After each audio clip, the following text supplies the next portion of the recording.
டாஸ்மாக் கடைகளில் காலி மதுபாட்டில்களை திரும்ப பெறும் திட்டம் தமிழ்நாடு முழுவதும் விரைவில் செயல்படுத்தப்படும் என அமைச்சர் முத்துசாமி தெரிவித்துள்ளார்.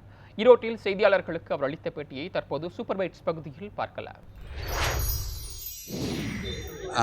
காலி பாட்டில்களை திரும்ப பெறுவதற்கான ஏற்பாடு செய்யப்பட்டு சில மாவட்டங்களை தவிர மற்ற இடத்துல எல்லாம் அது இப்போ நடவடிக்கை கொண்டு வரப்பட்டிருக்கிறது. மிக விரைவிலேயே தமிழ்நாடு முழுவதும் அந்த காலி பாட்டில்களை திரும்ப பெறுவதற்கான நடவடிக்கை எடுக்கப்படுகிறது. கண்டிப்பாக அப்படி எடுக்கப்படுகிற பொழுது விவசாயிகள் பாதிப்பு, அதே மாதிரி ரோட்டில் பொதுமக்களுக்கு அந்த பாதிப்பு இதெல்லாம் இல்லாமல் செய்ய வேண்டும் என்பதற்காகத்தான் அதை நாங்கள் இப்பொழுது வேகமாக செய்து கொண்டிருக்கிறோம். எனவே அது திட்டவட்டமாக செய்யப்படும். சில பார் ஏலத்துக்கு விட முடியாமல் சில பிரச்சனைகள் இருக்கிறதுனால நிறுத்தி வச்சுருக்காங்க.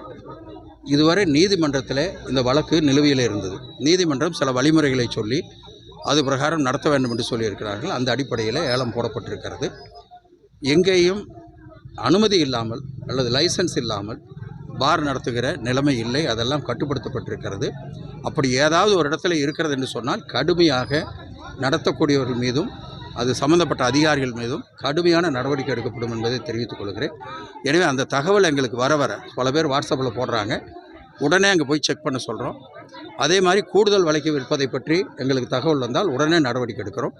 சில தவறுகள் எங்காவது இருக்கலாம். சுத்தமாக தவறே இல்லை என்று நான் சொல்லவில்லை. எங்காவது தவறுகள் இருக்கலாம். அது ஒரு 2 பேர் 3 பேர் செய்கிறத மொத்தத்துக்கு நம்ம அப்ளை பண்ணக்கூடாது. எனவே அப்படி இருக்கிறத நாங்கள் கடுமையாக நடவடிக்கை எடுத்துக்கிட்டு இருக்கோம்.